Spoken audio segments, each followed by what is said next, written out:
turagushimye turaguhimbaje tugushimye umwanya mwiza nk'uyu abanye natwe tugirira neza twabonye neza yawe tubona ukuboko kwawe waturinze kuva mu gitondo none mwami dushyitse ahantu n'ukuri wagendanye natwe twashyitse rero tukuzamuriye icyubahiro uri Imana ishobora byose data wa twese uri mu ijuru hagiye gukorerwa ikiganiro kandi ndetse nyakubahwa ikiganiro kigiye gukorekera ahantu gifashe buri muntu wese ucyumva kuko tuzi neza ko ubutumwa bwiza bugera ku isi yose uzabwumva wese uzagira icyo barimo mu mutima we urakoze kuko ubikoze data abo turi kumwe ahangaha imbaraga zibizawe ntabari twavuga izina ryawe rihabwa icyubahiro urakoze ubwo turi bugere ku musozo amahoro turakomeza kugushima mu izina rya Yesu amen. Rero mu by'ukuri ikintu gishobora kuba kituzanya ahantu ni ukugira ngo tuvuge iby'Imana yadukoreye kuko iyo witegereje usanga kubaho ari ubushake bw'Imana cyangwa ari imbaraga z'Imana ntabwo aba ari umuntu kubwe. Rero nkuko nshimye kugera hano kuri iyi kamera hari ubuhamya bwinshi mfite muri njyewe nifuje kugeza ku nshuti ku bavandimwe ku bantu bose bashobora kundeba kuri iyi video kugira ngo nabo bafashe. Hari byinshi twanyuzemo ariko ibyo twanyuzemo byose ntabwo ariko umuntu wenda yabihera ku muzingo bizarangire byatwara igihe kirekire. Ni ibintu bishobora gufata igihe kirekire ariko ndagerageza mu buryo nshobora gutanga ibiri bushobore gufasha nanjye bikamfasha. Ikintu cya mbere ngiye guheraho ni ubuzima bwatugoye. Mu by'ukuri ngewe ubu ushobora kumbona mpagaze uku nguku ariko ntabwo ari imbaraga zanjye ni ukubera Imana. Hari igihe cyageze mpura n'ikibazo cy'uburwayi bwari bunkomereye ariko reka gato wenda nibwira abantu hari abantu bashobora kuba batanze wenda bazareba iki kiganiro bakamenya n'amazina yanjye. Nitwa Sibomana Vincent ntuye mu ntara y'Amajyepfo mu karere ka Kamonyi umurenge wa Kayenzi umurenge wa Karama akagari ka Nyamirembe. Naho ntuye mfite madamu mfite n'abana babiri n'abana batatu turi kuganira ubu ngubu akakanya nubwo atabonetse hano ariko nzi neza ko uko Imana izagenda indushoboza nawe ashobora kuzaboneka ahantu. Shima Imana rero kubingejeje aha hantu ariyo mpamvu nifuje kugira ngo mbaho ubuhamya bw'inzira ye umuntu aba yaraciyemo kugira ngo nawe urusheho kwizera data wa twese uri mu ijuru.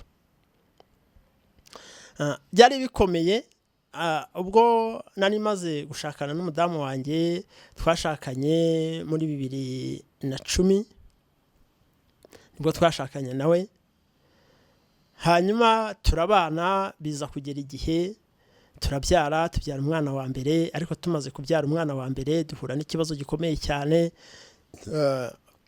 ku buryo hari n'ahantu yageze tubona ko yageze mu rupfu neza byarangiye ariko hamwe no gusenga Imana ibana natwe iba mu ruhande rwacu. Yewe twageze CHK abadogiteri baraterana bari abadogiteri bagira nko kuri 6 bose bareba ikibazo afite baravuga ati uyu muntu reka dukora ibishoboka nk'iby'abana b'abantu ariko twebwe ntacyo twashobora. Ibyo dushobora turabikora ariko ibindi ni iby'Imana. Baragerageje rero barakora nako dukomeza gusenga nuko tugira amahirwe Imana iradufasha. Uwo munsi nta kintu yabaye buracya bugeze ku munsi wa gatatu nibwo noneho byari bikomeye cyane bampamagara gusinya kuko hari abantu bari bagiye bamujyanye hari ahantu bitaro ariko ibitaro bitari byiza hahandi babaga umuntu byageze nko kuri finali kubona ko nabwo ntasigaye ako gakeya cyane. Nuko barambwira bati sinya muri iki gitabo nibishoboka Imana iramutabara kandi uko biri bugende turihangana. Byari bikomeye cyane kuko umwana yari afite amezi 2 umwana w'uruhinja yari afite amezi 2 kandi ubwo yari yavutse nabwo avukiye amezi 7. Noneho ikintu cyaje kumbabaza ni ikintu cyamabaje mu mutima, numva kirandemereye cyane. Ari madamu nta mubyeyi afite, ari nanjye nta mubyeyi nari mfite, ubwo n'umuntu wari uturi hafi ni umuntu w'inshuti watubaye hafi aradufasha, uretse ko n'abandi b'inshuti nabo bagiye badufata mu mugongo bakatuba hafi, ariko urumva byari bikomeye. Kandi muri make ikibazo cyari kinahari n'inzu twarimo twarayikodeshaga.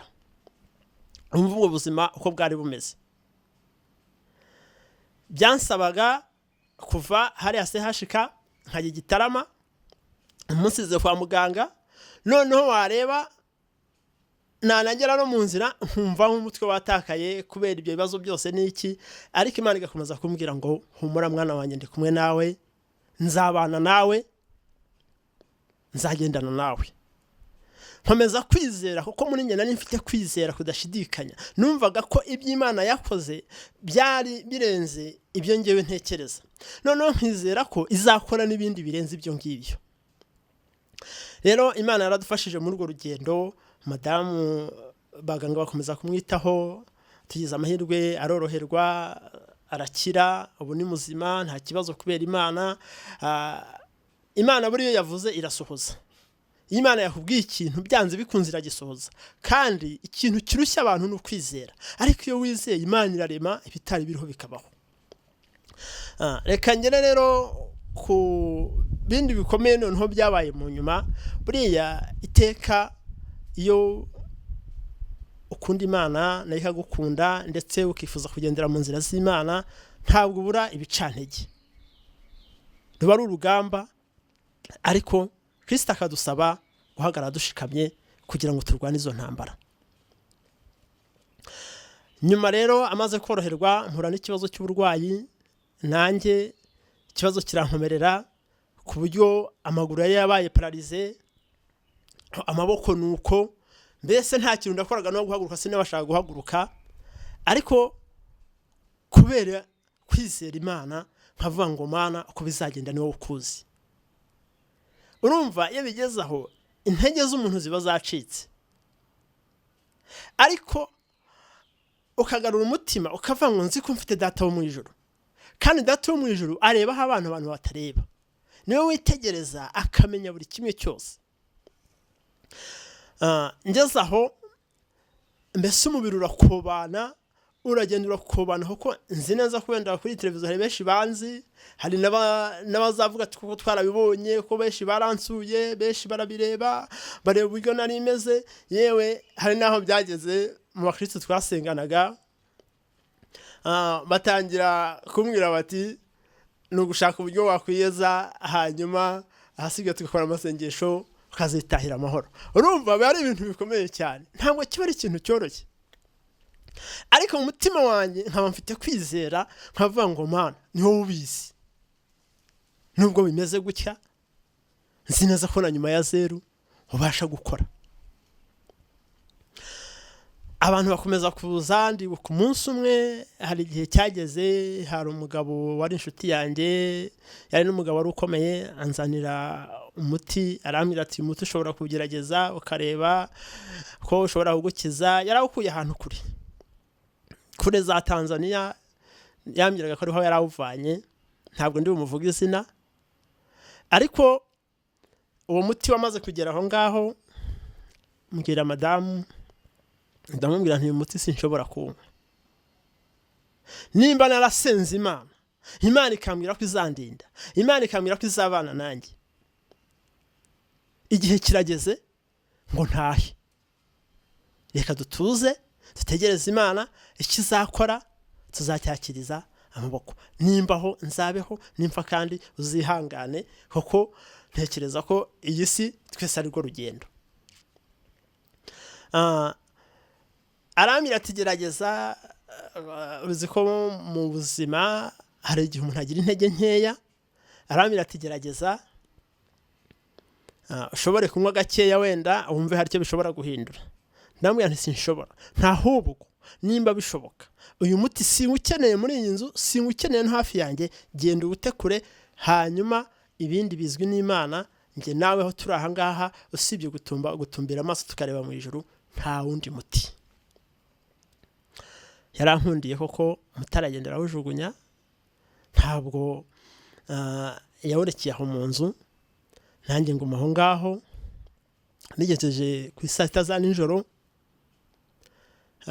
ubwo nabaga nibereye muri salo ntabwo nashoboraga kuva aho ngaho ariko hari ukuntu nubwo waba urembye ugize gutara ukuntu agatotsi kagutwara gakeya ugasa nkaho hari icyo ureba nubwo wenda benshi badashobora kubyumva hari benshi badashobora kubyumva ariko hari n'ababyumva nabo bashobora kubibona ngiye kubona mbona marayika w'Imana aje ahantu undi yari afite inkoni mu ntoki yitwikiriye umwenda wera arambwira ati icyo nashakaga nicyo ati menye neza yuko wubaha izina ryanjye ndamubaza ntese ubundi ko mpfuye nkaba nakubahaga niki wankorera arambwira ngo tegereza haciye iminsi 2 aho nari ndaho ngaho sinahamvaga nta kintu nabashaga kurya cyakora ikintu bazanaga n'utuzi mu gakombe gatoya cyane nako dusa nk'udushyushye gakeya nkatumwa kugira ngo umwuka ubashe gukomeza kuza gakeya buriya ubuzima buba ari burebure ariko ubu buzima dufite ntabwo ari ubwacu ngo tubukoreshe icyo dushaka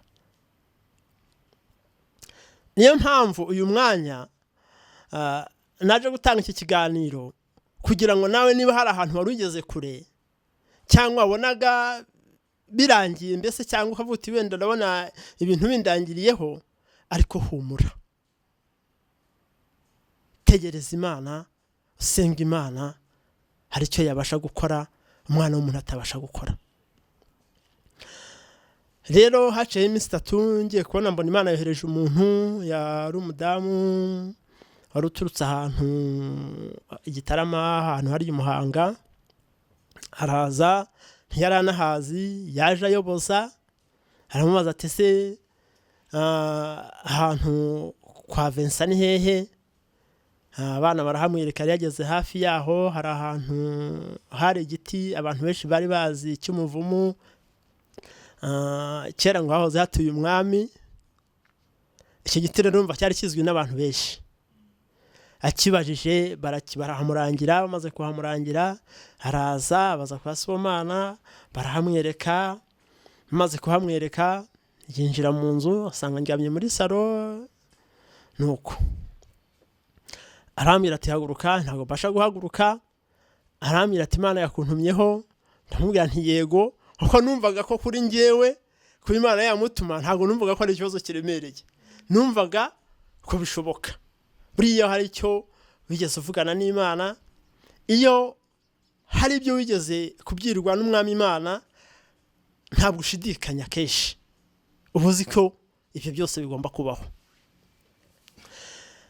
arambwira ati Imana yakuntumyeho yambwiye ko iyi ndwara urwaye atari yo kukwica ahubwo yigira ngo yigaragaze muri uyu mudugudu wa Kigabiro utuyemo ndavuga nti Imana ishimwe anyeranyeza kumpagurutsa ndetse hari n'umuntu bari bazanye wari umutwaye umwe afata mu bitugu ndafata mu bindi ndahagarara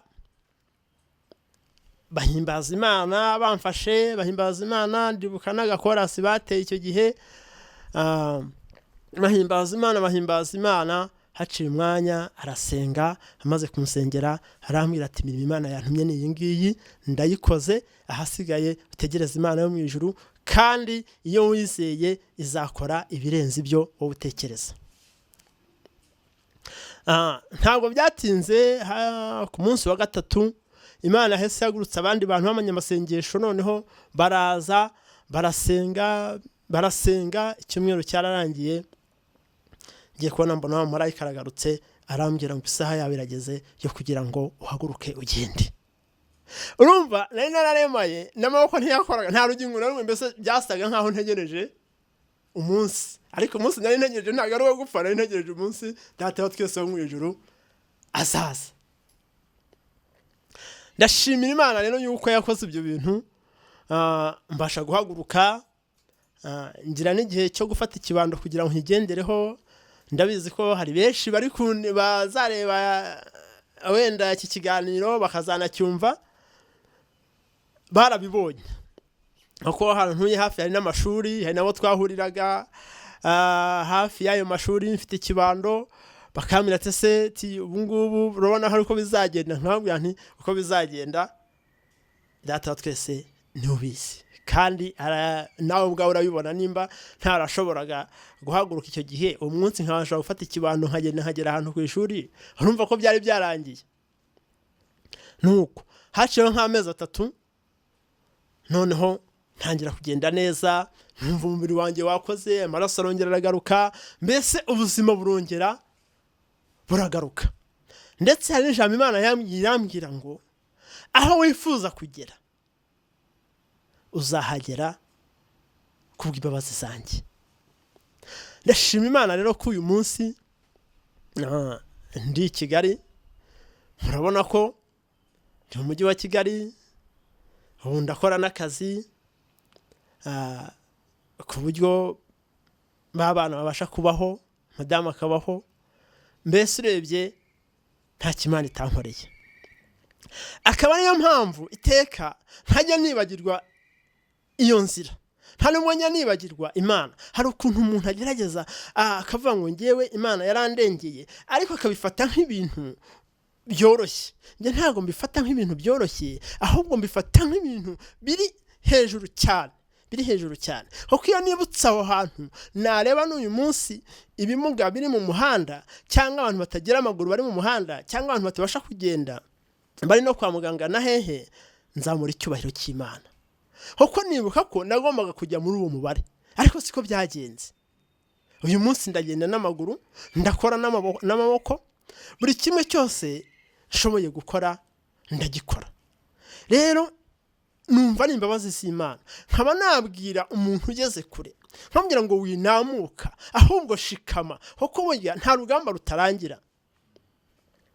Muri ibi bintu yavuze ngo ese intambara zitabayeho uzavuga ko warwanya uruhe rugamba?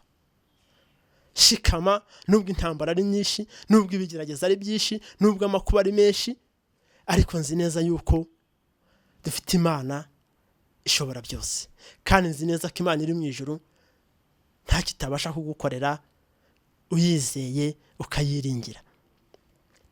Ubu rero impamvu nkubwira ngo ndashima Imana, hari byinshi yakoze, yewe na bwa bukode uyu munsi nabuvuyemo ntabwo nkiburimo, ndi mu nzu,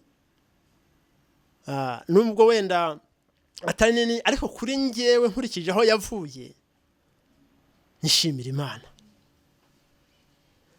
Rero nge n'umuryango wanjye twubaha Imana, tugakunda Imana, kuko turebye ibyo byadukoreye ni byinshi, n'uyu munsi gikora n'ibindi, ndetse hari n'ibindi iri gukora turi kubonesha amaso.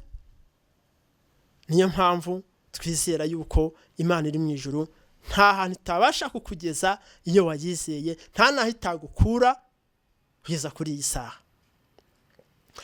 Ntabwo hari igihe umuntu ajya ahagarara agatekereza akavuga ngo ngewe ndi kumwe nande, akareba akabona uko muri iki gihugu cyahuye n'ibibazo byinshi, gihura n'intambara nyinshi, hari abantu b'imfubyi, hari n'abandi b'abapfakazi, hari n'abandi bagiye bahura n'ingaruka nyinshi zitandukanye. Ariko mu gihe bigenze gutyo ntukibaze ngo uri kumwe nande, ahubwo ujye wumva ko uri kumwe n'Imana ishobora byose, wumve ko uri kumwe na Data wo mu ijuru. Urumva nanyanga nibaza nkavuga ngo ese ko mbona ndi njyenyine, wenda nifite mukuru wanjye barahari, hari abandi bari bahari ariko bo barapfuye, we tubasha kubonana wenda uko bishobotse, ariko urumva ntabwo yashobora kunkemurira buri kibazo cyose wenda gishoboka, nta n'umwe yashobora kunkorera igishoboka cyose. Ariko iyo wizeye Imana ubona ababyeyi, ukabona inshuti, ukabona abavandimwe. Ubu kuri uyu munsi nkubwira, mfite ababyeyi bashobora kugera mu rugo umunsi ku munsi bakaza kureba uko abana baramutse, bakaza kureba ikibazo cyabaye mu rugo. Ntabwo ari ukubera yuko hari igihe abantu bajya bavuga wenda ngo ni ukubera ko hari icyo abantu bamukurikiyeho, oya ntacyo. Ahubwo burya Imana iyo yahinduye, iyo yakuremeye, birashoboka ko n'abantu nabo bakubona nk'umwana wabo. Ndashimira ko uyu munsi rero dufite ababyeyi, dufite abapapa, dufite abamama bagera mu rugo ku munsi. N'ubu nkubwira, ku cyumweru cyashize hari umubyeyi wavuze ati ngewe ngomba kujya kureba abana. Imana iramusanga, iramuganiriza mu ati bariya abana bawe impamvu utagomba kubareba. Arambwira ati nzaza kureba abana. Imana yampaye abana, ngomba kuza kubareba nkabasura. Kandi ubona naza kubasura urabyumva nawe nta ko hari byinshi bigomba gukoreka. Ibyo byose rero ni ukubera Imana. Jya wizera Imana, wubaha Imana, wumve ko Data twese ashobora byose. Urumva aho hantu yankuye ntabwo hari horoshye, nubwo nshobora kubivuga kujya kuri interview, ariko ni ukuvuga ngo icyo gihe uza kundeba ukaba undeba n'uyu munsi, ntabwo ari gutekereza ko ari ngewe. Ariko Imana ishobora byose, Imana yo mu ijuru. Rero nawe uyizere, uyiringire, uyikunde, nayo izagukunda. Ubuzima buba ari burebure kandi ari bugari, ariko ikintu kidushoboza komeza uru rugendo turimo, haba harimo byinshi uhura nabyo, ariko wizera Data twese uri mu ijuru kandi ukamwiringira, ukamwereka ibyawe byose, ukirinda guca hirya no hino, ukirinda guca mu nzira zidakwiriye. Iyo uciye mu nzira imwe, Imana iragusanga, ibyo utaruzi ukabimenya, ibyo utabonaga ukabibona kubera Imana. Ushobora kumbaza ati uyu munsi wenda uteranira hehe cyangwa se ubarizwa hehe? Ndakubwira ngo izo mbaraga z'Imana nta handi hantu uyu munsi ziva mu gusenga. Ariko nanone tukaba dufite umubyeyi Imana yaduhaye, umushumba wacu yitwa Pastor Ernest. Aradukunda, adutoza inzira nziza, adutoza inzira yo kubaha Imana, adutoza inzira yo gukunda Imana, bigatuma muri wowe naho wari ugiye gucika intege wongera ukumva hari icyo aremye muri wowe. Rero Imana ijye imuha umugisha, kuko nawe iteka ahora tuba hafi. Rero tukaba duterana mu itorero bita Holiness Pentecost, sengera mu gihugu hose harimo sengero, nubwo wenda twahuye n'ibibazo muri iki gihe cya corona bakaba barimo kuzifunga, ariko dutekereza ko Imana izabihindura bikongera bikamera nk'uko byari bimeze, abantu bakongera guhimbaza Imana, abantu bakongera bakanezerwa Imana. Mwene Data rero, nshuti muvandimwe uri kunyumva cyangwa se uzanumva iki kiganiro, ndagushishikariza kugira ngo mu byo ukora byose, mu byo ugenderamo byose, mu byo ubana nabyo, ujye wegera Imana nayo izakwegera. Kuko ijambo ry'Imana riravuga ngo munyegere, ngo kutera intambwe imwe nayo izatera 99 ikwegera. Kandi nzi neza yuko iyo wayubashye nayo irakubahisha. Ntabwo kugeza kuri iyi saha wenda buri muntu wese yarazi ko yaba gihumeka, ariko kubera Imana usanga tukiri bazima, tubasha kubaho, tukabasha kuvuga bikemera, tukabasha no gukora n'indi mirimo isanzwe yo mu isi, tukabasha kuyikora mu buryo bukwiriye. Ndashima Imana rero yuko nta kintu itankoreye, kuko n'umubyeyi yampaye cyambere nshimira, yampaye umudamu tubana neza, tugakundana, tukubahana. Mu byo dukora byose tugerageza guhuza, kuko burya n'ibyo wakora byose no kubaha Imana utahereye mu rugo rwawe kugira ngo bibashe kugenda neza, ntacyo byakumarira. Ariko ibasha guhuza n'uwo muri kumwe, mukabasha guhuriza kuri buri kimwe cyose, mukabasha kumvikana, ntekereza yuko urugo rubaho neza, n'abana bakabaho neza, umuryango nawo ukamererwa neza.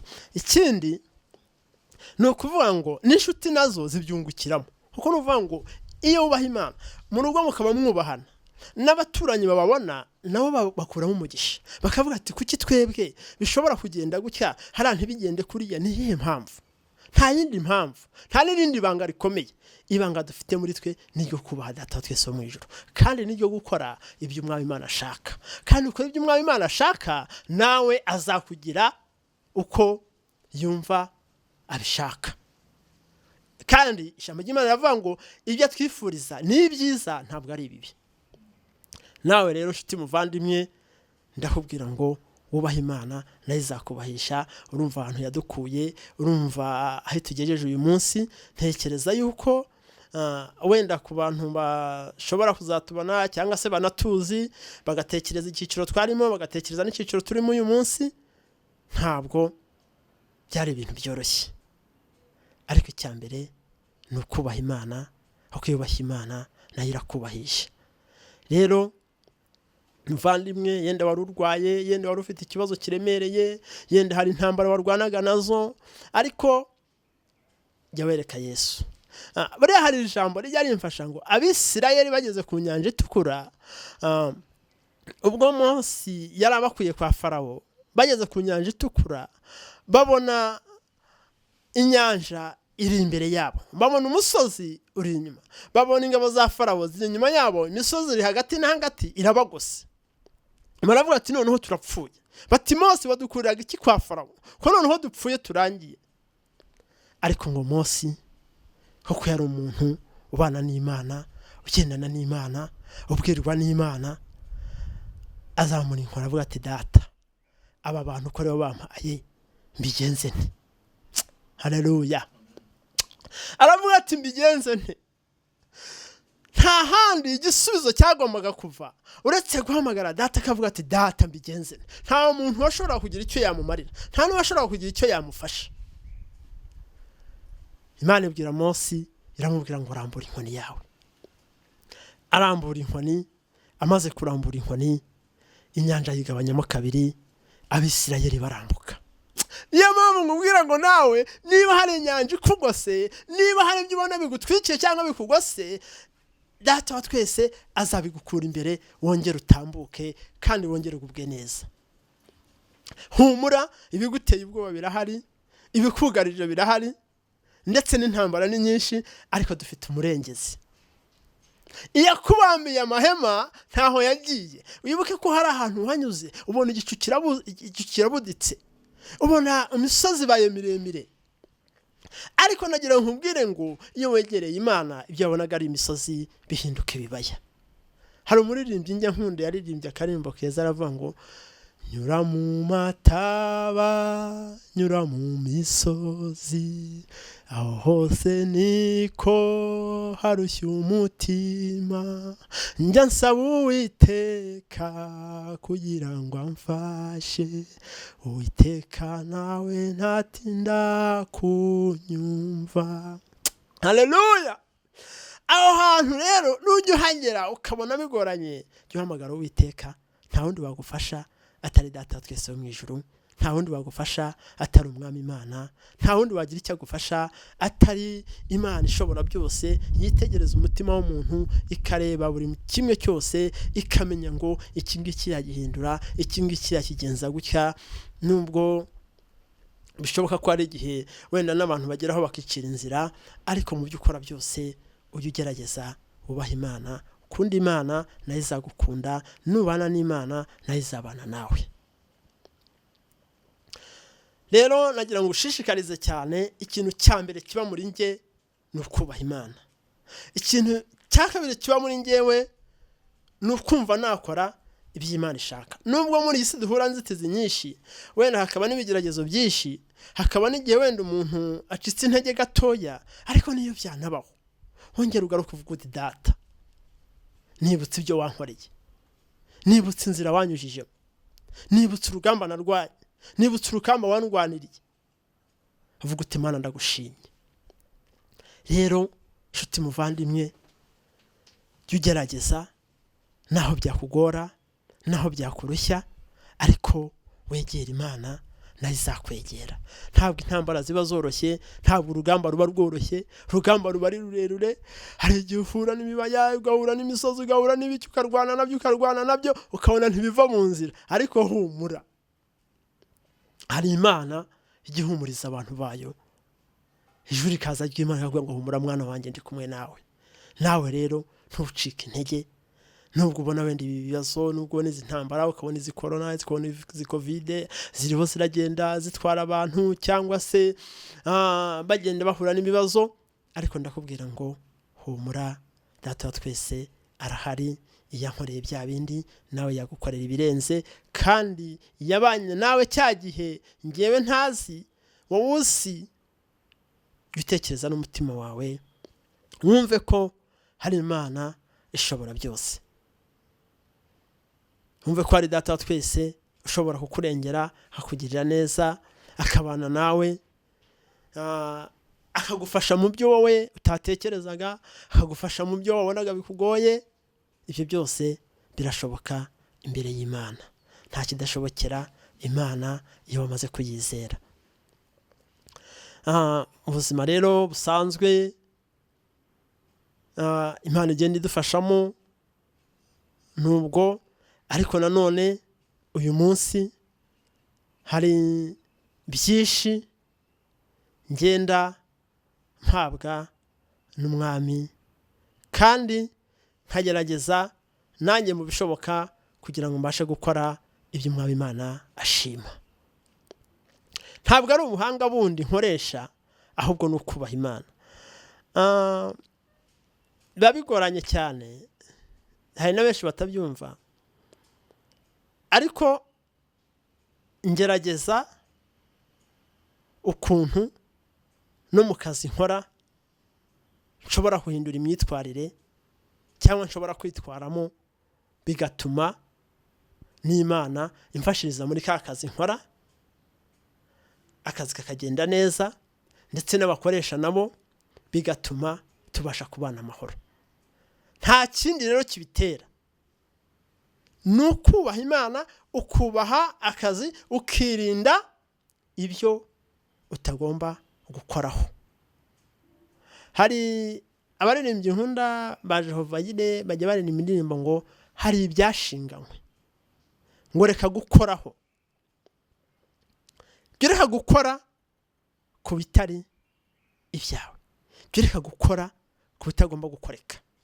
Jya wirinde ibigomba kugira gute, kuba byaguca intege, kuba byagusubiza inyuma, kuba byakwangiza, ahubwo urinde icyo wahawe, urinde icyo wabikijwe, urinde icyo wabonye. Hari benshi bavuga ngo muri iyi corona, ngo kuko muri iyi corona ngo twahuye n'ibibazo, duhura n'iki. Ntabwo ibibazo wahuye nabyo ari byo bituma uva ku Mwami Yesu.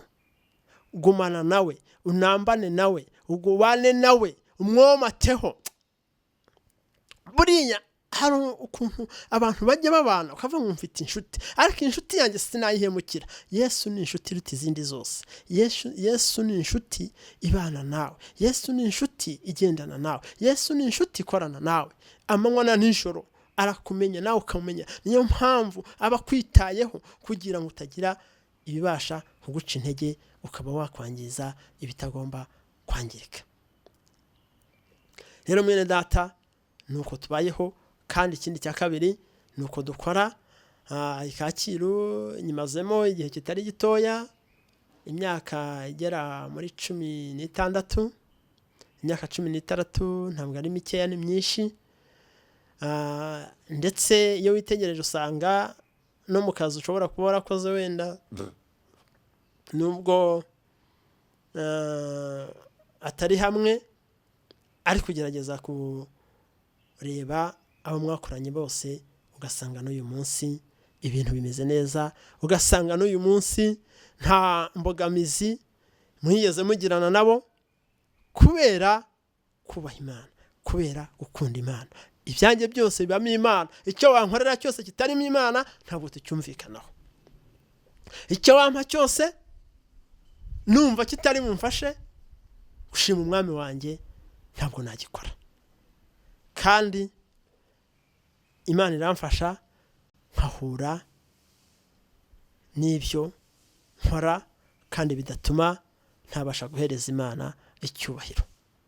Nawe rero uyu mwanya ushobora kuzara iki kiganiro, ushobora kuba uzumva iki kiganiro, ndagira ngo nkubwire ngo ujye ugerageza urwana urugamba, ujye ugerageza mu byo ukora ubane na Data wa twese wo mu ijuru.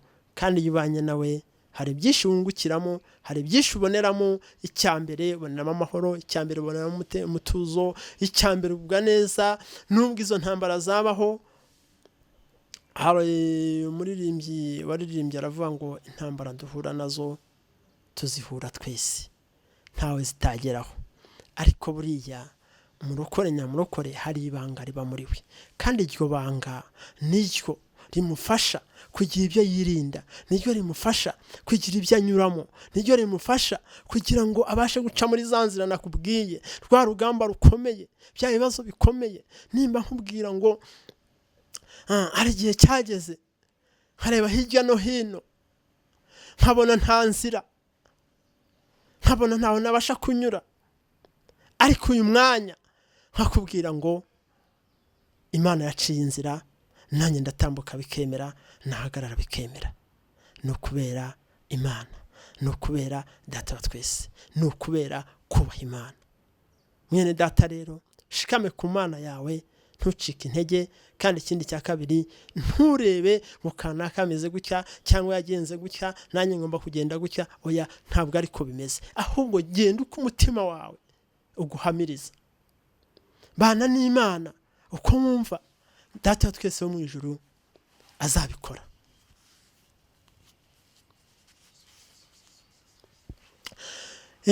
Twari mu kiganiro rero, ni ukuri, kandi ndizera yuko Imana yabanye natwe. Twariho tuganira, Data wo mu ijuru bari kumwe natwe kandi barakomezanya natwe. Niyo mpamvu rero muri uyu mwanya babwiye nti bene data muhumure, kandi Imana iri kumwe namwe kandi izakomeza kubana namwe mu bihe byose. Nibiba ngombwa tuzongera tugaruke tubahereze ubuhamya kugira ngo mwumve namwe iby'Imana yakoze, nawe wizere ko ibyawe yabikora uyu munsi. Reka rero turangize ikiganiro, hanyuma dusenge Imana yo mu ijuru ikomeze turinde. Mana, turagushimye, turaguhimbaje, tugushimiye uyu mwanya mwiza, tugushimiye aya masaha.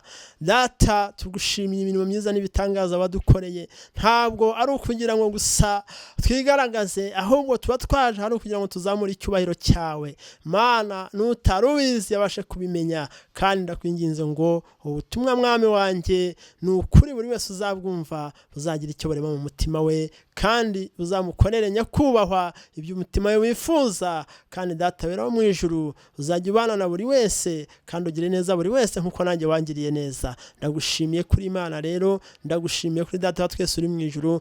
Ngaho komeze kubana natwe, komeze kuturinda, urinde nyakubahwa Imana n'abaraha, ndetse urinde abantu bawe ubwoko bwaho buri hose. Dusabiye n'abarwaye nyakubahwa Imana ikorona muri iki gihe, ni ukuri hari abahuye n'icyo kibazo, ariko ndakwinginze ngo ubarengere, ubatabare, ubarwanyirire ko nta wundi ubasha kururwana, ndetse urwanyirire igihugu cyose, urwanyirire u Rwanda rwose, ndetse no muri Afurika. Mwami, ku isi yose hari iki kibazo, ariko nta wundi wabasha kugikemura uretse wowe. Ndakwinginze rero kugira ngo kuri Imana kandi buri muntu wese ahanze amaso ubikorere kwiyubahisha. Nanjye mbisabye mu izina ryawe ryera Yesu, amen.